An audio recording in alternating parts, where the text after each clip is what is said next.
আজকে এক গাদা কচুর ডাঁটি আর পাতা রান্না করতে বসে গেছি। এমন একটা কড়াই নিয়েছি যেই কড়াইয়ে জায়গাও হচ্ছে না, তবুও আমি সেই কড়াইয়ে চেষ্টা করেছি। আসসালামু আলাইকুম। আজকে কচুর ডাঁটির রেসিপি দেখাবো। প্রথমে কিছু শুকনো মরিচ যে ভেজে নিলাম, সেই শুকনো মরিচগুলো আমি পাতার ভর্তায় ব্যবহার করব। এরপর সরষের তেল দিয়ে আজকের রেসিপিটা করছি। আর প্রথমে কাঁচামরিচের কুচি দিয়ে দিলাম, কিছু কালো জিরা দিয়ে দিলাম, আদা বাটা, রসুন বাটা একটা পরিমাপ মতো দিয়েছি। দিয়ে এখন সবগুলো উপকরণ কিন্তু ভেজে নিচ্ছি। যখন এটা খুব ভালো করে একটু ভাজা হয়ে যাবে, কাঁচা কাঁচা গন্ধটা চলে যাবে আদা রসুনের, তখনই এর মধ্যে লবণ দিয়ে আরও একটু ভেজে নিয়ে আমি কিন্তু এর মধ্যে কচু দেওয়া শুরু করব। আজকে এত পরিমাণ কচু নিয়েছি, বাড়ি থেকে আমি এই কচুগুলো নিয়েছি, তাই একসাথে রান্না করেছি।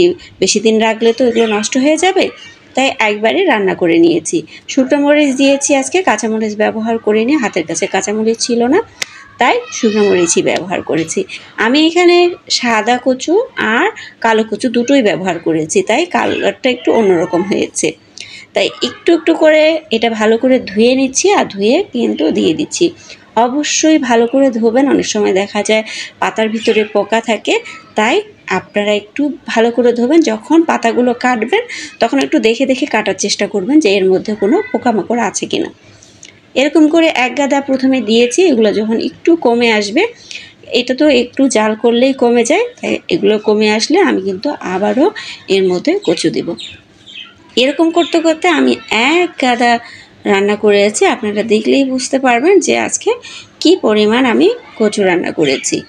এইভাবে রান্না করলে খেতে ভালো লাগে। অনেকে কচু চিংড়ি মাছ দিয়ে রান্না করে, শুটকি দিয়ে রান্না করে, খেতে ভালো লাগে। আমি এটা ঈদের পরে পরেই রান্না করেছি। বাড়ি থেকে আসার পরে সেরকম হাতের কাছে কাঁচামরিচও ছিল না আর শুটকিও ছিল না, তাই এইভাবেই করেছি। এইভাবে খেতেও কিন্তু ভালো লেগেছে। আর এটা যেহেতু আমাদের শরীরের জন্য উপকারী, তাই এটা এমনি এমনি খাওয়ায় আমার কাছে ভালো মনে হয়েছে। আর একটু ঝালটাও কম করে দিয়েছি, যাতে কোনো ক্ষতিকারক কিছু না হয়। আর অবশ্যই এইভাবে নেড়ে চেড়ে দিতে হবে, না হলে কিন্তু নিচেটা লেগে যাবে।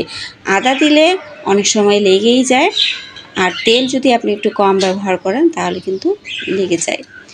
আর অনেক সময় দেখা যায় যে যদি আপনার তরকারিতে লবণ কম হয় তাহলেও কিন্তু লেগে যায়। আমি কিন্তু আরও কিছুটা কচু দিয়েছি। এখন একটু একটু করে পানি বের হওয়া শুরু করেছে। আবার উল্টে পাল্টে আবারও কিন্তু আমি দিয়ে দেব। যখন দেওয়া হয় তখন কিন্তু অনেক মনে হলেও এটা যখন একটু চুপসে যায় তখন কিন্তু কমই হয়ে যায়। এরকম করে রান্না করেছি। আর আমি সাধারণত সবজি, শাক সবজি এগুলোতে একটু কম মশলা ব্যবহার করি, আর অন্যান্য তরকারিতেও আমি একটু তুলনামূলক কমই ব্যবহার করি। আপনারা যারা আমার রেসিপি নিয়মিত দেখেন তারা তো জানেন যে আমি একটু কম মশলায় দিয়ে খাওয়ার চেষ্টা করি। যেটা স্বাস্থ্যের জন্য উপকার সেটা চেষ্টা করি, তবে একটু অস্বাস্থ্যকর আমার মাঝে মাঝে হয়ে যায়। আমি একটু ঝাল বেশি পছন্দ করি, তাই একটু বেশি ঝাল খাওয়া হয়ে যায়। আপনারা কেমন পছন্দ করেন, আপনাদের ঝাল কতটুকু পছন্দ অবশ্যই কমেন্ট করে জানাবেন। আমি যখন ভর্তা তৈরি করি তখন কিন্তু আমি একটু ঝালটা বাড়িয়ে দিই। আর ভর্তায় যদি ঝাল না হয় তাহলে কিন্তু এর স্বাদটা পাওয়া যায় না, তাই একটু স্বাদের জন্য আমি এই ঝালটা বাড়িয়ে দিই। অনেকে ঝাল পছন্দ করে না, আবার অনেকেই কিন্তু ঝালটা খুব বেশি পছন্দ করে। এরকম আস্তে আস্তে নরম হয়ে আসলে আমি কিন্তু আবারও দিয়ে দিব। তবে আপনাদের এটা ভাবা যাবে না যে আমি যেহেতু বারবার দিচ্ছি এটা কি সিদ্ধ কম হবে কি না, এরকম কোনো সমস্যাই হবে না। সবগুলোই একদম ভালোভাবে সিদ্ধ হয়ে যাবে। আর এই পর্যায়ে কিন্তু আমার এই কচু ডাঁটিটা হয়ে এসেছে। তো আপনারা চাইলে আর একটু শুকনো করে নিতে পারেন। আমি এরকম একটু নরম নরম করে রেখেছি। আর এই পর্যায়ে নামিয়ে নেব। তবে ডেকোরেশন করার সময়টা একটু কম ছিল, আপনারা চাইলে সুন্দর করে ডেকোরেশন করে পরিবেশন করতে পারেন।